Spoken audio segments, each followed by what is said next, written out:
Tonight on CTV News at 6. A home west of Little Current remains covered in yellow tape following a shooting. Police say one person is in custody.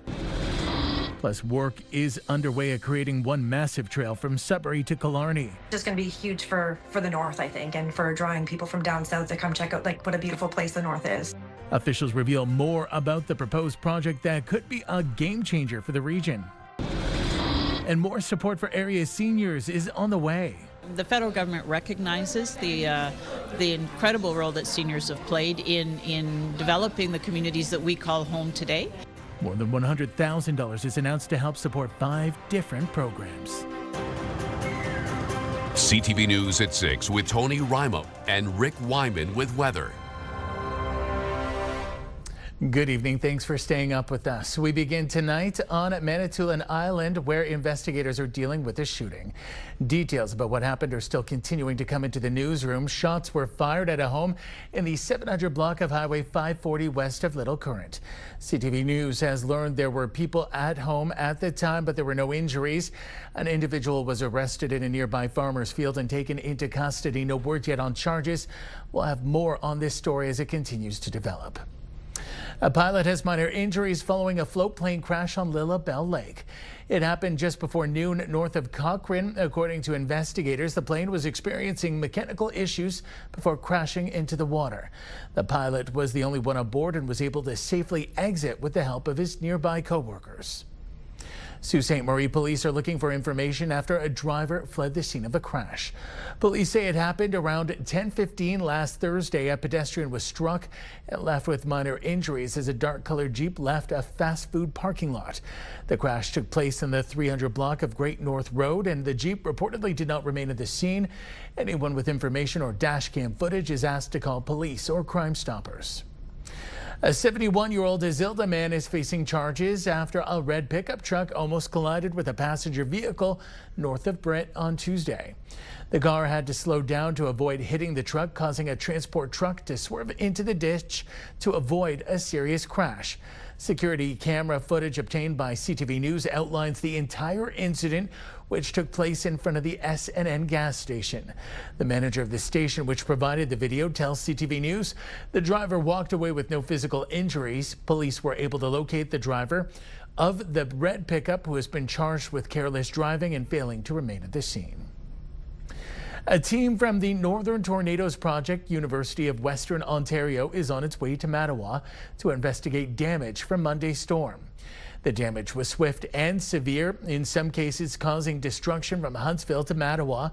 They've already since confirmed a twister did occur Tuesday southeast of London in the Derwent area. Mattawa itself no stranger to storms, this one coming almost a year to the day of a violent downburst that caused significant damage to the Samuel de Champlain Park. A proposed project is in the works which could create and would create a hiking trail from Greater Sudbury to Killarney. CTV's Angela Gemmell reports. CTV Park has a number of trails throughout its 480 acres. What it doesn't have is a backcountry route. That could change in the next few years. Just going to be huge for the north, I think, and for drawing people from down south to come check out what a beautiful place the north is. CTV Park is proposing a 56-kilometer backcountry hiking trail starting at Linton Lake, traveling south. Several proposed campsites would be created on Crown land for hikers to spend the night during their 2-day hike. The backcountry trail would end at Bell Lake in Killarney Provincial Park and would include parts of the La Cloche Silhouette.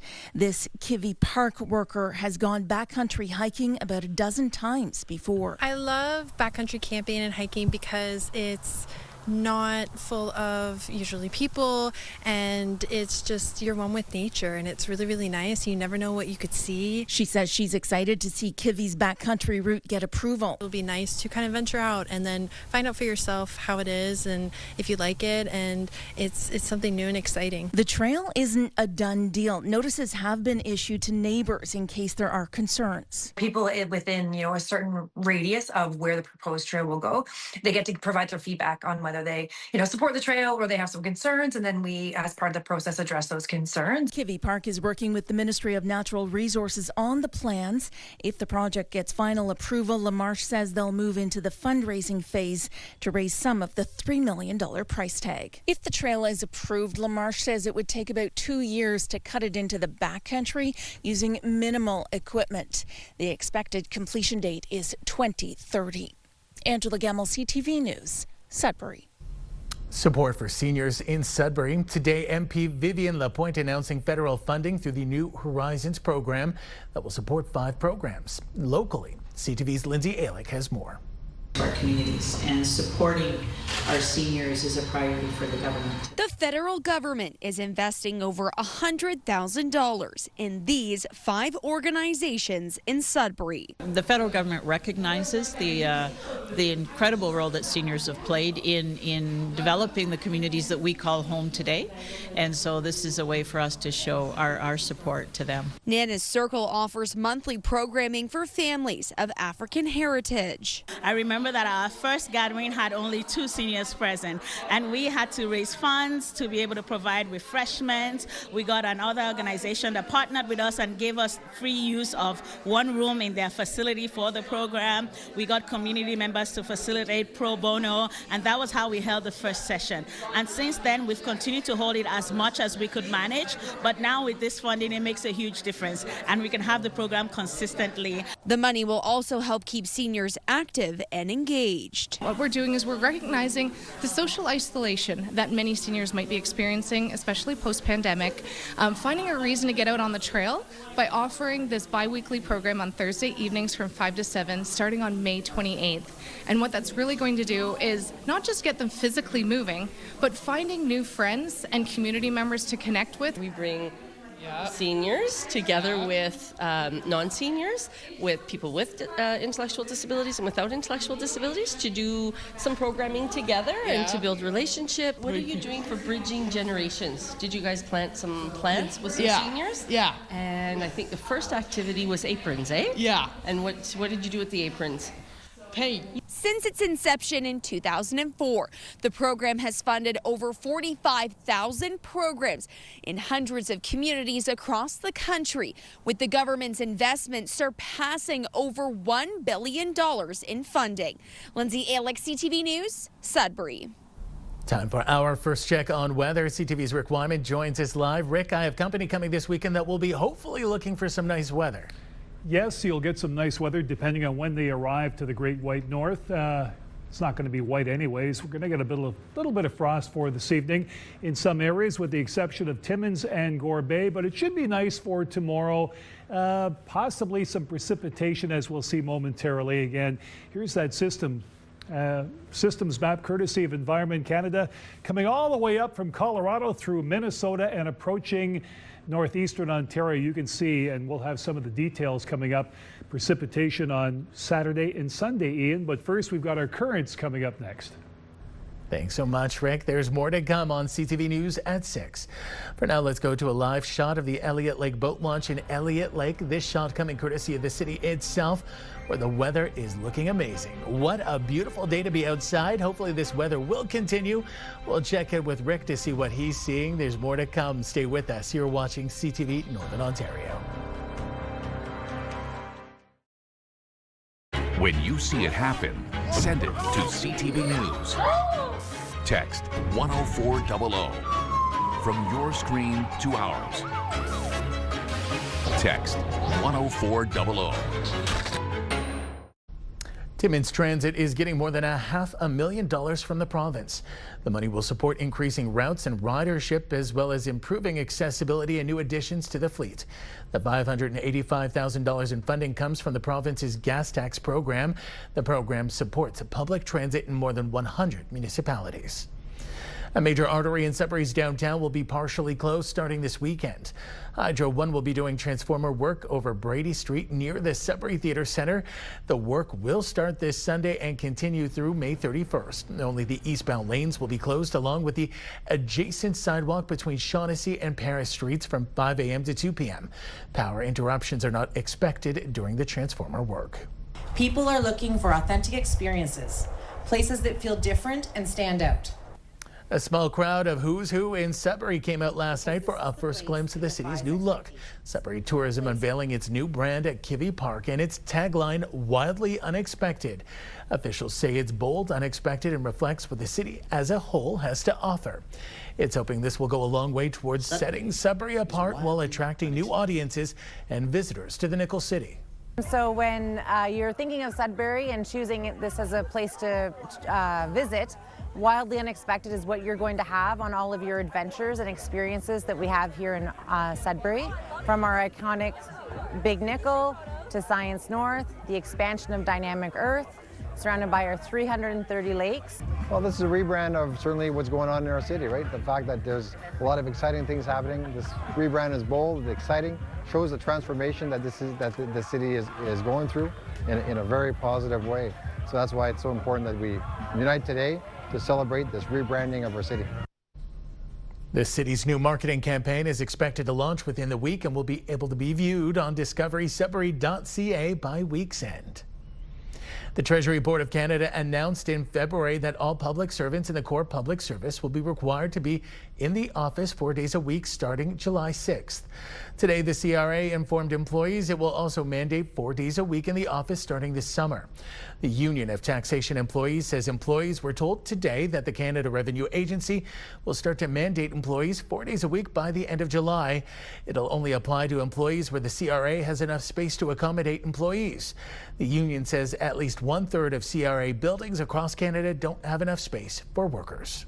Right now, people are just furious because they're being forced to go to the office and in bad working conditions sometimes. It's not proper for their work. A lot of people have a hard time to concentrate because as it is right now, even at 3 days a week, in a lot of places, they're like squeezing people closer together. 2 federal departments have already announced a delay in the 4-day in-office requirement due to a lack of space. Global Affairs and Immigration, Refugee and Citizenship Canada. Security concerns over police use of Chinese-made drones during highly sensitive investigations has prompted the province of Ontario to impose a ban.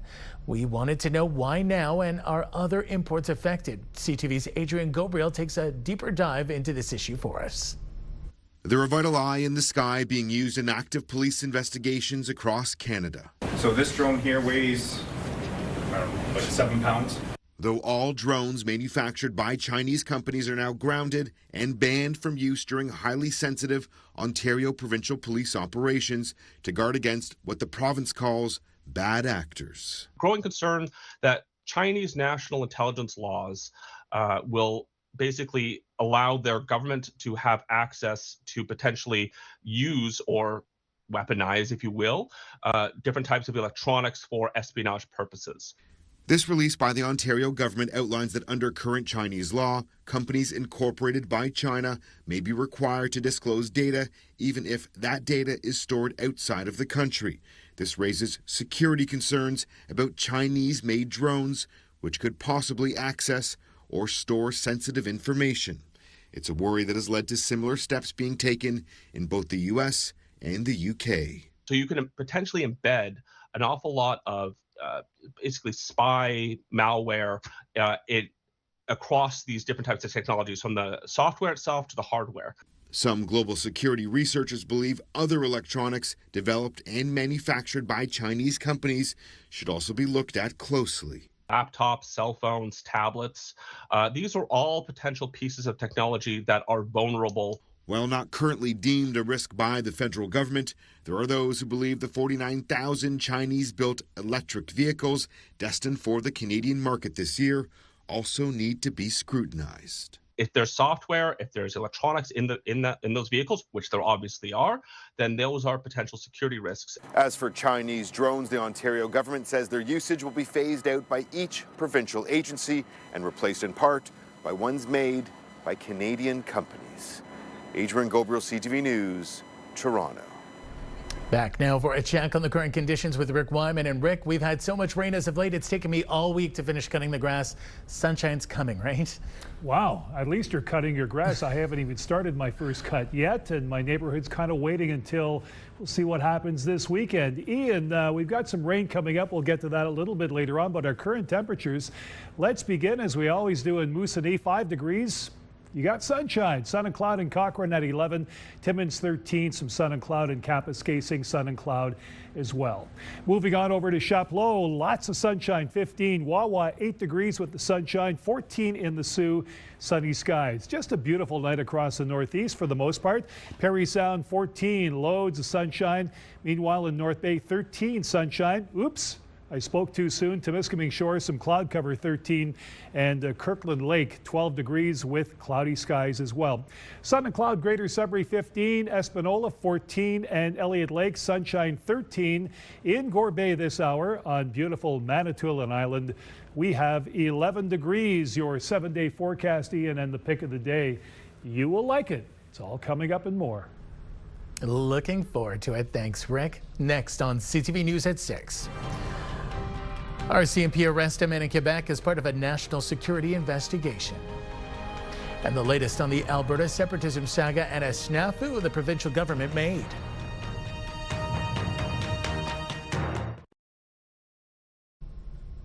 RCMP have arrested a man in Quebec as part of a national security investigation. Police say they made the arrest because they have reasonable grounds to fear the suspect may commit terrorism offenses.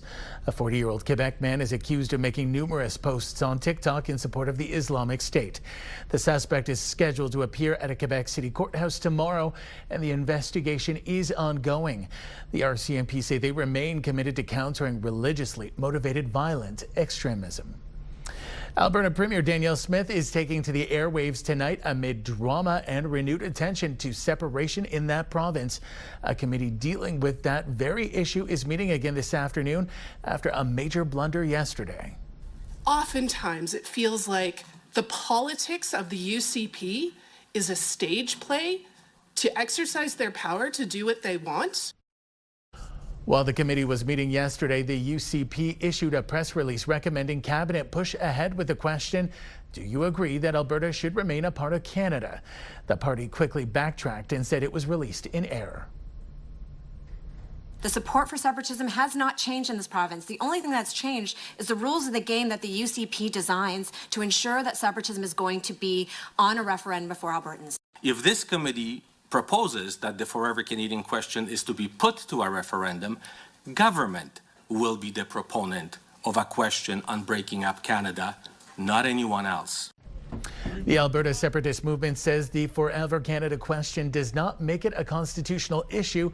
There's already a referendum this fall that has 9 other questions, but so far, nothing on separation. Air France confirmed this morning that one of its flights bound for the U.S. was diverted to Montreal last night because of restrictions tied to the Ebola outbreak in East Africa. Air France says a passenger was denied entry into the U.S. due to new American regulations that travelers from certain countries can enter only through Washington. The plane was en route from Paris to Detroit when it landed at Trudeau International Airport. According to U.S. Customs and Border Protection, the passenger was allowed to board the flight in error after recently being in East Africa. In Ontario, one person is in hospital being tested for the Ebola virus. The patient recently returned from East Africa. There are currently no confirmed cases in Canada. The Ontario Health Ministry says the person is being tested, quote, out of an abundance of caution. The Ebola outbreak in the Democratic Republic of Congo and Uganda has resulted in at least 139 deaths and more than 600 suspected cases. The World Health Organization says a potential vaccine is at least 6 months away. Canadian and aid workers are heading to the Congo as part of the Ebola outbreak response. The team will include workers from the Canadian Red Cross. They're hoping to arrive in the Congo in the next few days, while a team of public health and logistics experts is already on their way. Their work will involve contact tracing, psychological support, and helping people get to treatment centers. Israel has begun the process of deporting hundreds of activists who were detained after attempting to breach Israel's naval blockade of Gaza. Video of Israel's national security minister taunting the detained activists has triggered outrage around the world. Several countries, including Canada, Britain, France, and Portugal, have summoned Israeli envoys over concerns about the treatment of the activists. Prime Minister Mark Carney writing online yesterday that the abominable treatment of civilians aboard the flotilla is unacceptable. The U.S. Secretary of State says Cuba has accepted American aid, but that negotiating an end to the current tensions will be difficult with the current government. The president's preference is always a negotiated agreement that's peaceful. That's always our preference. That remains our preference with Cuba. I'm just being honest with you. You know, the likelihood of that happening, given who we're dealing with right now, is not high. But if they have a change of heart, you know, we're here. Marco Rubio, himself a Cuban American, says the U.S. will send $100 million in humanitarian aid to Cuba. It has effectively imposed a blockade on the island by threatening sanctions on countries supplying it with fuel, which has triggered blackouts and delivered a blow to that nation's fragile economy. This comes after yesterday's announcement the U.S. government of laid charges against Raul Castro, 94-year-old brother of Cuban revolutionary Fidel Castro, in connection to a pair of civilian aircraft shot down in 1996. The Cuban government says it categorically rejects allegations against Castro. There is concern this could be a pretext for some kind of U.S. military action against them. Meanwhile, U.S. President Donald Trump commenting on where negotiations are with Iran regarding the Strait of Hormuz and the future of Iran's stockpile of highly enriched uranium. We get the highly enriched, we will get it. We don't need it. We don't want it. We'll probably destroy it after we get it, but we're not going to let them have it. Regarding the Strait of Hormuz, Trump says the United States doesn't want to see tolls on the international waterway. Today, Iran's deputy foreign minister restated Tehran's claims to sovereignty over the strait, which has effectively been closed for 3 months, 6 weeks after a fragile ceasefire came into effect. Very little progress is being reported in talks aimed at ending the war. The U.S. House of Representatives is expected to vote today on legislation that would compel the president to withdraw from the war with Iran. Similarly, resolutions by the Democrats have failed in recent weeks. Meanwhile, the U.S. military boarded an Iranian-flagged oil tanker in the Gulf of Oman yesterday. The vessel was searched and redirected after being suspected of trying to head to an Iranian port, violating the American blockade. It's at least the 5th commercial ship to be boarded since that blockade was imposed on Iranian shipping in mid-April. There's more news ahead, but first here's your full weather forecast with Rick Wyman. Are you ready for the truth? Sure. We've got sunshine in the forecast coming up, at least for tomorrow. Beautiful day to kick off the weekend. Then we've got some precipitation forecast radar. We've got some that precipitation moving in by late Saturday afternoon. Chance of showers, 60% chance on Sunday. So again, you can see it right behind me. So we'll have some details momentarily. There it is, starting to move in. Let's have a look. Overnight conditions. Clear in Sudbury, clear pretty well right across the northeast. Sault Ste. Marie, clear, a few clouds. Timmins, clearing in Temiskaming Shores, and North Bay, clear as well. Meanwhile, as we move on over to Moosonee, chance of sleet, some showers or flurries. Kapuskasing-Hearst, a few clouds. Clear in Wawa, Gore Bay, and Parry Sound. So overall, not a bad night. Just cool with that frost advisory as issued by Environment Canada for the second straight night. Sudbury, Nickelbell, we've got sunny skies and 17 tomorrow. Not bad. Saturday, Sunday, chance of showers at 30 and 60%. Monday, warming up to 21. Tuesday, chance of showers at 24. And Wednesday, 24. Plenty of sunshine. That's way above normal, by the way. Sault Ste. Marie, Algoma, sunny skies tomorrow, 17. Chance of showers for a couple of days, Saturday and Sunday at 13 and 14. 20 on Monday. Loads of sunshine there. Chance of showers on Tuesday, 22. And 24 Wednesday with sunny skies. I like that. Timmins, Cochrane, Kapuskasing, a bit of a variation in the forecast. For tomorrow, sunny skies at 19. Cloud cover Saturday, 22. Chance of showers for not 1, not 2, but 3 consecutive days. 16, 21, and 23. All the way up to 25 by next Wednesday with lots of sunshine. Your normal sitting at around 18. So you're doing well. Temiskaming Shores and Kirkland Lake, sunny skies tomorrow 18, chance of showers Saturday and Sunday at 20 and 15. 21 Monday, loads of sunshine there. Tuesday, chance of showers 24. Getting warmer, Ian, 25 on Wednesday, some sun and some cloud, your normal around 19 for this time of the year. And North Bay, West Nipissing, sunny skies tomorrow 17, chance of showers Saturday and Sunday, 18 and 13 your daytime highs. Monday, sun and cloud 21, chance of showers on Tuesday 24, and Wednesday we've got sunshine here at 24 degrees once again. So pretty well a similar forecast for the most part over the course of the next couple of days throughout northeastern Ontario. Starting off with some sunshine, chance of showers on the weekend, some sunshine, then some rain once again. Then we ended off with more sunshine Wednesday. Lillian Pakula, our pick of the day, please. Ah, yes, the bald eagle.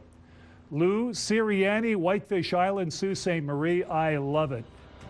This is emblematic of power, the bald eagle. I just love that. Thank you, Lou, for that. We'll do it again tomorrow at the same time. Stick around. Ian has more news coming up after the break.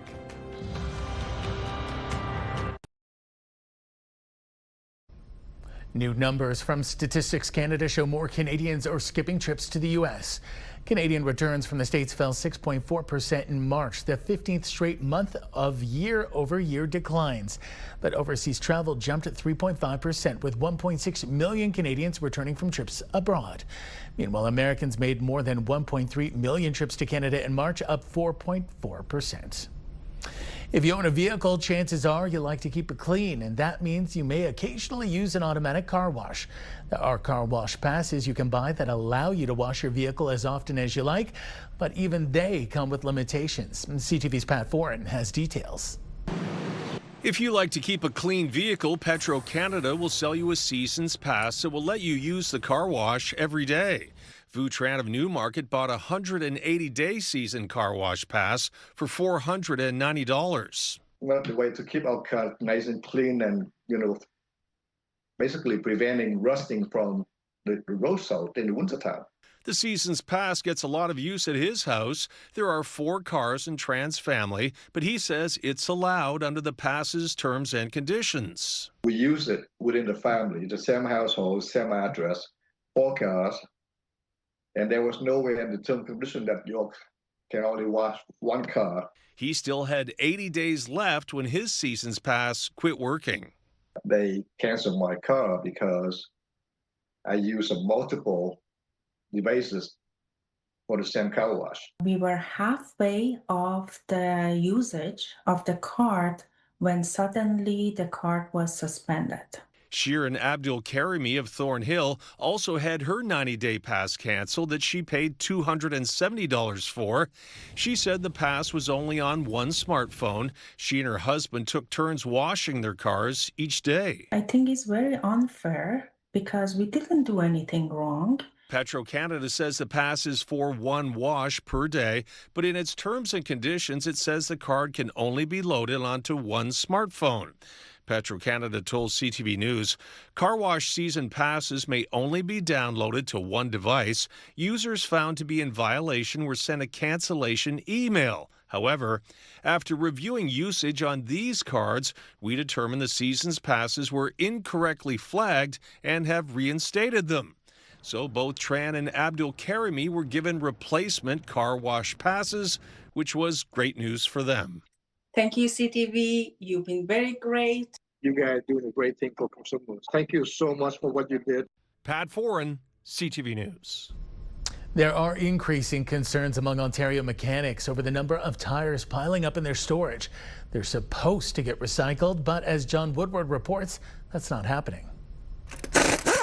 It's been busy at Amarjeet Singh's tire shop as many customers are switching from winter to summer tires. We have the more cars coming, more tire installing. When a tire he encounters is at the end of its life, it's supposed to be recycled, but try as he might, Singh can't get anyone to pick them up. I can see since maybe 2 months or 3 months, nobody came.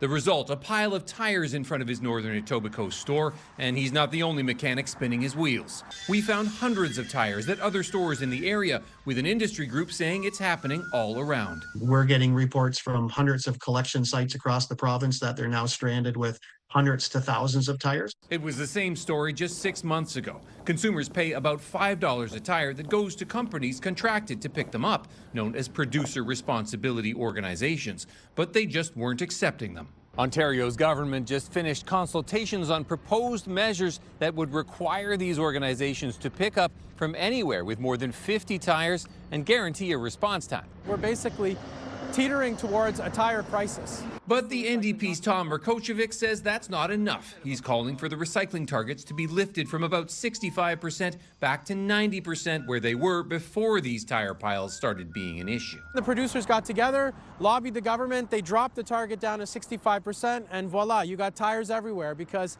people are paying to recycle tires that are not getting recycled. The worst case scenario, a tire fire, just like what happened in Hagersville in 1990. Ontario's Ministry of Environment said in a statement it's reviewing the consultations and, to be clear, our government expects producers and producer responsibility organizations to collect and manage all end-of-life tires as they become available. That may take months, with the per-tire price expected to increase in the meantime to $6 a tire. Singh has one big question. I don't have any more room to where we're going to keep the tires. He wants the tire recyclers to get rolling. John Woodward, CTV News. Hundreds of students were marching for cancer research today in North Bay. As CTV's Eric Tashner reports, this 31-year-old tradition has so far collected thousands of dollars for local cancer treatment. Pounding the pavement to find a cure for cancer. I'm really proud of our school for raising so much money. Trojans Walk for Cancer! About 1,000 students and staff at West Ferris Secondary School left their classrooms for the hour-long march to the Lake Nipissing waterfront. The walk inspires breast cancer survivor Amanda Etches. She was diagnosed 2 years ago. Many surgeries, chemotherapy, radiation, and it's been just a little over 1 year with no treatment, no radiation, no chemotherapy. There's always follow-up things, of course. About a month ago, the students canvassed their neighbors, going door to door, collecting close to $61,000. A school record. Yeah, I think it's great, and I think we should keep doing it. Since its inception, over $500,000 has been raised for research and treatment. All donations stay local, going directly to the North Bay Regional Health Centre to buy a state-of-the-art vacuum-assisted breast biopsy machine, part of diagnosing breast cancer. It's a minimally invasive outpatient procedure used to examine suspicious breast abnormalities. It's allowing people to find out those answers sooner and to get the treatment started, and that's the biggest thing with cancer. This tradition started over 3 decades ago when a former student who had cancer began walking around the school's outdoor track, raising money for treatment. So many kids have been touched by cancer. It's a combination of all those things together, and I think it just it keeps getting better year after year. Last year, a family friend got diagnosed with stage 2 breast cancer. It feels really good because she is in remission now. Students hoping one day the sun will shine on a day when cancer will be a thing of the past. Eric Tashner, CTV News, North Bay. A note for those who use the James L. McIntyre Centennial Library in the Sioux. The library will be closed tomorrow due to a planned water outage. PUC will be doing a reconstruction project on East Street, resulting in the outage from 8:30 a.m. to 6:30 p.m. The library's North Branch on Northern Avenue will be open for its regular hours, and the online services are still available for all branches. Still ahead on CTV News at 6. The Montreal Canadiens move on to the next round tonight, the Eastern Conference Final against the Carolina Hurricanes.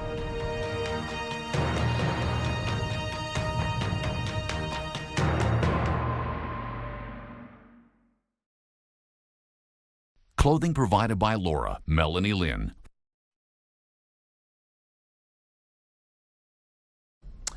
NOJHL Commissioner Rob Mizuka will lead the Canadian Junior Hockey League's Executive Committee next season. The announcement came during the Centennial Cup in Summerside. The role is not new to Mizuka. He served as board chair in 2021. The Walter Cup is in Montreal today after the Montreal Victoire won the PWHL Championship last night in the nation's capital. As CTV's Geneviève Beauchemin explains, it was a hard-fought battle for Victoire's victory. The Victoire's captain, Marie-Philippe Poulain, hoisted the Walter Cup. That sterling silver trophy now on home soil. Yes. Tell me about holding this cup. Oh, amazing. It's so heavy, but it's so worth it. I think all the effort of this group, it's been unbelievable. And being able to come back to Montreal and share with our fans, it's super cool. A first win for Montreal, a first win for Canada too in PWHL history. And a victory for fans to savor. I mean, this is what we've been waiting for. This is what we've been working for. And it's not just about the PWHL. It's about women playing hockey in Canada.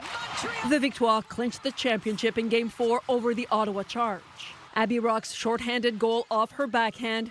Now that was a thing of beauty for the highlight reel. I just saw my chance and I figured I may as well try to score. And I'm happy I could get it done and get Pooh out of the box. Poulain.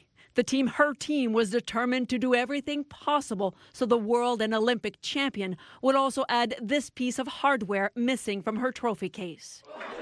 But she says it's the team's win and it will serve as inspiration for girls now growing up dreaming of hockey glory. Yeah, I was that little kid back in the day where there's not many possibilities for us. There was a lot of men's hockey, but the Karen Ouellet, the Kim St. Pierre, they paved the way for all of us, and being able to do that and inspire the young generation, being part of PWHL. And there will be a public celebration in coming days where the Victoire will show off the Walter Cup. Geneviève Beauchemin, CTV News, Montreal. The Montreal Canadiens and Carolina Hurricanes will face off in the third round of the Stanley Cup playoffs tonight. The Habs are coming off 2 straight 7-game battles against Tampa Bay and Buffalo to reach the conference final for the first time since 2021.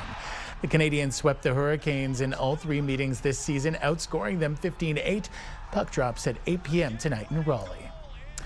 Alongside hockey, Montreal is famous for its bagels. Check this out. The folks at St. Viateur Bagel have made a Stanley Cup out of bagels, blending 2 of the city's favorite things. The caption reading, "Ça sent la coupe," with a little cup emoji and hearts in bleu, blanc, et rouge. Now they just need to make one in the shape of the Walter Cup to celebrate the Victoire's big win last night. Tattoos come in all shapes and sizes, and they're a very professional decision, but people can be influenced. In fact, Netflix Canada asked tattoo artists about what they're working on lately, and it turns out many of their clients' requests are inspired by shows from the streaming service. CTV's Kevin Fleming explains. It's a 4-hour process for Cody Wilmot to get his favorite characters tattooed onto his arm. He says it hurts, but it's worth it. This is his first tattoo, and it means a lot to him because the 2 characters are from shows that he and his wife enjoy. Snorlax is just a Pokemon that I've always enjoyed growing up. And Luffy's a character of an anime I'm sure everyone knows, One Piece.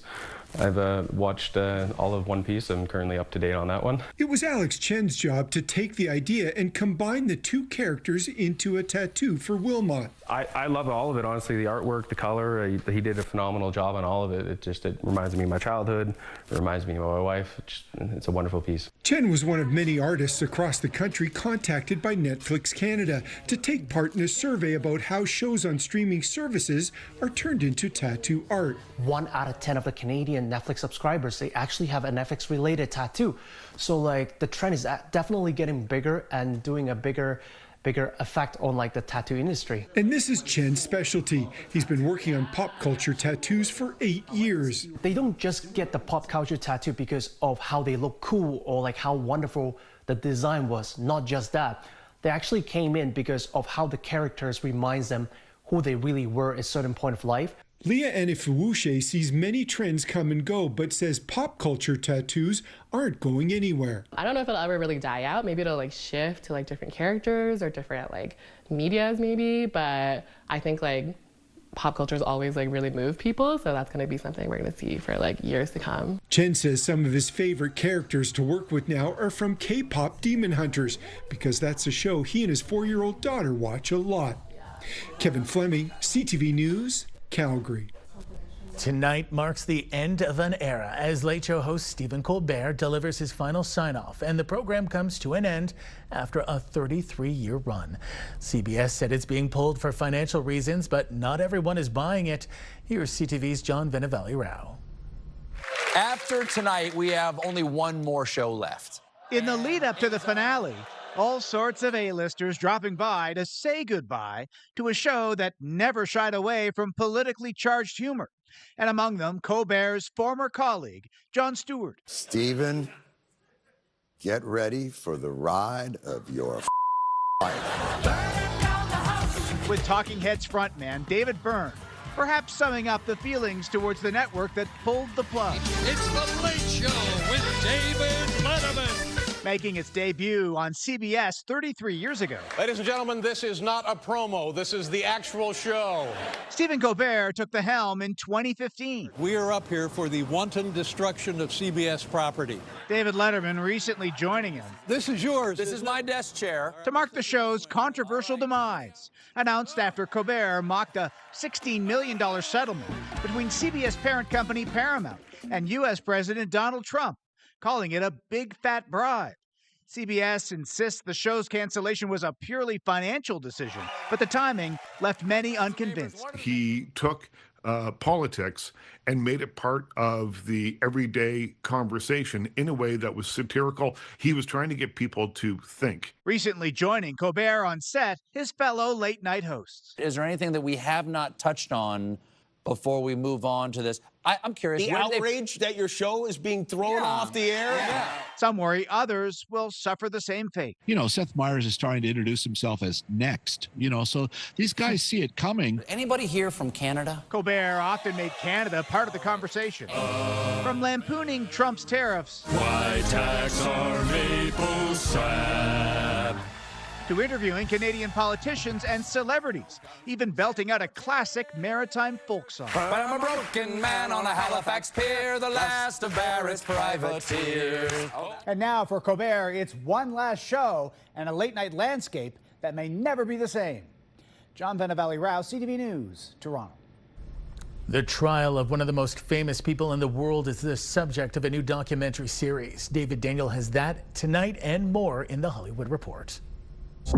Police right now searching Michael Jackson's Neverland Ranch. This is part of an ongoing investigation. He's the most famous man in the world, being accused of the most heinous crime in the world. The official trailer is out for Michael Jackson, The Verdict. The docuseries looks at the iconic performer's 2005 child molestation trial, featuring interviews with people who were inside the courtroom. Michael Jackson, The Verdict premieres June 3rd on Netflix. My mom and dad also taught me to dream. They taught me to believe and to pursue. Kerry Washington's pursuits will be honored in New York. She's to receive the Spotlight tribute at this year's Gotham Television Awards for her career as an actress and producer. The third annual Gotham Television Awards are set for June 1st.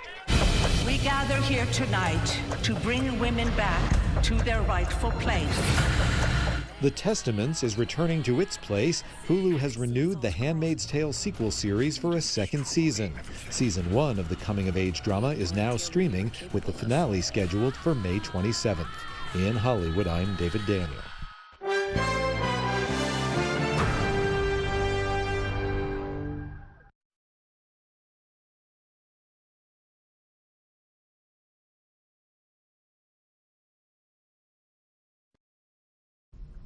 Here's what's making headlines in business news today. The Canada Pension Plan Investment Board ended its fiscal year with a net return of 7.8%. The returns were helped by holdings in public stocks and infrastructure. The results fell short of CPP's benchmark portfolio, which returned 13.2% for the same period, boosted by heavier exposure to large tech companies.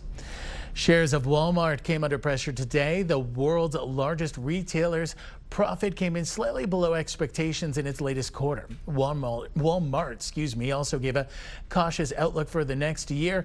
The company says benefits from favorable merchandise and business mix were offset by higher fuel costs. On the upside, same-store sales and revenue in the latest quarter saw growth, with global e-commerce sales also rising significantly. Microchip giant NVIDIA beat expectations for first quarter profit and revenue. The tech sector leader also boosted its sales forecast for the second quarter, as well as authorizing an $80 billion share buyback and raising its quarterly dividend. The results indicate an attempt by NVIDIA to diversify away from giant data centers, emphasizing the significance of physical AI, including robots and automated vehicles. Here are the closing numbers for the day. The Canadian dollar is down, closing the day at 72 cents. West Texas Intermediate is down a quarter to 98.01. Western Canadian Select is down 4.76 to 78.56, and the TSX gained 247.67 points today, now sitting at 34,409.49. And here are the current prices for some key commodities we also watch. Gold is down $3.33, closing the day at $45.40.84 US an ounce.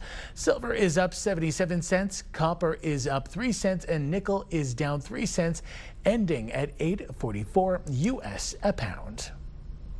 Rick is back now for one last look at the weather. Well, this is too easy, Ian, because it's going to be nice to start off the weekend. Let's check out the temperatures. 17 in Sudbury with the sun, 19 in Timmins with the sun, Sault Ste. Marie, sunny skies, and 17. Meanwhile, in beautiful North Bay, 17 with the sun, mainly cloudy, some cloudy breaks, mainly sunny in Parry Sound, 19, 18 to Temiskaming Shores, sunny skies. Just a beautiful day for tomorrow. Enjoy. Ian? That's looking pretty decent. Thanks so much, Rick. Finally for us tonight, Sault Ste. Marie Police making an interesting find. During a recent integrated municipal team initiative, Constable Roy Peterson, a certified pilot with traffic services, used a drone to help officers safely assess a wooded area before entering. But the investigation found more than they bargained for. A sleepy little fox curled up for a peaceful snooze. Sault Police telling the public the fox was left undisturbed and no arrests were made. Glad to see he managed to catch up on a little Z's. That's our newscast this Thursday night. I'm off for the rest of the evening, so make sure you tune in at 11:30 for Amanda, who will be covering for me. Until then, I'll see you tomorrow. Thanks so much for watching. Good night.